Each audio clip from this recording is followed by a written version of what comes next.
In the early hours of Sunday, warning sirens sounded at American military bases in the Persian Gulf. Iran claimed to have launched ballistic missiles and drones against United States positions in several countries in the region, including targets in Kuwait, Bahrain, and even Oman. These events marked another chapter in the escalation that has been unfolding for months around the control of the Strait of Hormuz, one of the world's most critical maritime routes for oil trade. According to reports from Iranian state media and statements from the Revolutionary Guard Corps, Iranian forces fired ballistic missiles at the Al Udeid Air Base in Qatar, as well as targets in Kuwait, Bahrain, and Prince Hassan Air Base in Jordan.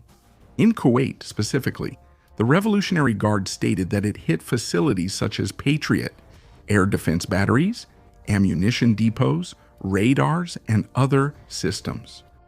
Authorities in Kuwait confirmed that they intercepted aerial threats, with reports of shrapnel causing minor damage and slight injuries in nearby civilian areas, but no fatalities at American bases.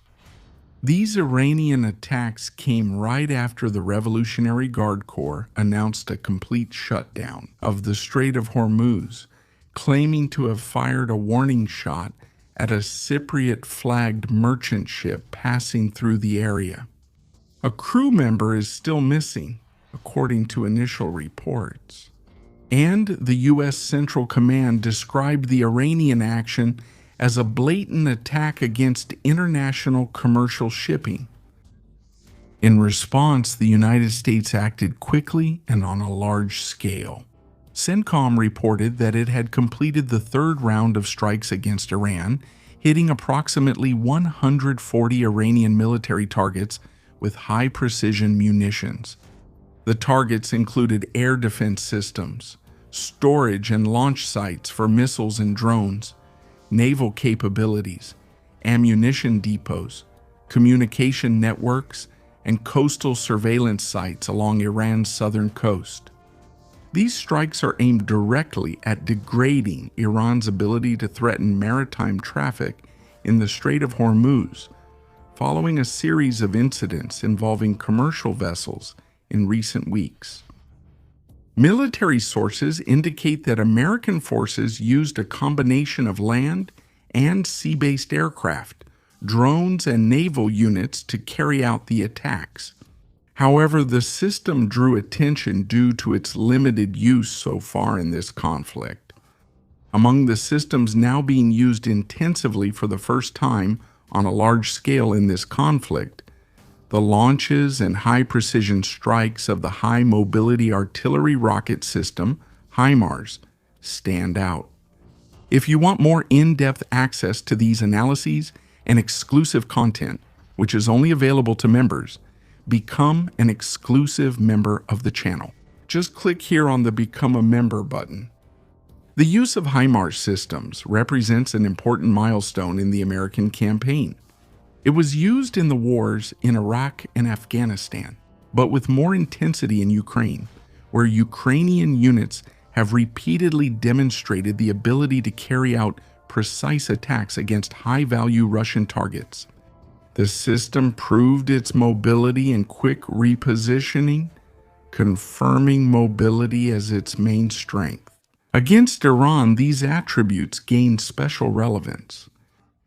The system allows for the firing of short-range guided rockets, like the GMLRS, or longer-range tactical ballistic missiles, like the HIMARS, with a range of over 300 kilometers.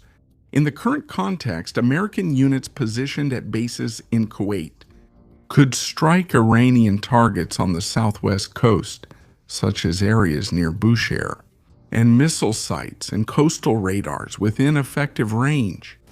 The approximate distance between positions in Kuwait and targets in that region of the Iranian coast is around only 280 kilometers in a straight line, perfectly within the HIMARS range. Other more distant targets on the east coast, such as the outskirts of Bandar Abbas, were probably hit by aircraft or naval missiles, But the ground launches of HIMARS systems complement the effort by providing a precision fire option from land bases, fixed or semi-mobile, with less dependence on timing windows and air superiority. The importance of these systems against Iran goes beyond the raw range numbers. Iran maintains a network of long-range and dispersed ballistic missiles, drones, and coastal defenses designed precisely to deny access to the Strait of Hormuz. Conventional airstrikes, although effective, expose aircraft to high risks in Iranian air defenses. The HIMARS, with its mobility on a 6x6 truck chassis and its ability to shoot and move quickly, offers an alternative. Low-profile capability and high precision to neutralize mobile launchers, coastal radars, and ammunition depots before they can be used against ships or American bases. The Ukrainian experience has shown that the system withstands electronic warfare environments and counterattacks well, delivering disproportionate effects compared to the number of launchers employed. In the Gulf, this translates into a tool for striking high-value targets with minimal exposure of American forces in a reduced time frame. The benefits for the United States from these HIMARS launches are multiple and strategic.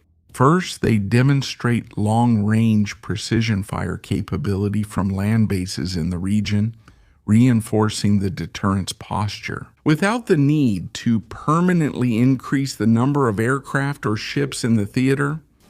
Secondly, they validate the American doctrine of multi-domain operations in a real-world environment against an adversary with advanced missile capabilities, integrating land fires with air and naval actions. Third, intensified use offers a scalable and relatively cost-effective option for graduated responses, preserving more expensive munitions like Tomahawk missiles for higher priority or longer-range targets. Become one of our members to watch this full video. Become an exclusive member of the channel. Just click here on this join button. Now, I want to know your opinion. Could the current U.S. forces shift to coordinated attacks targeting Iranian leaders? Subscribe to the channel here and turn on notifications so you don't miss the next videos.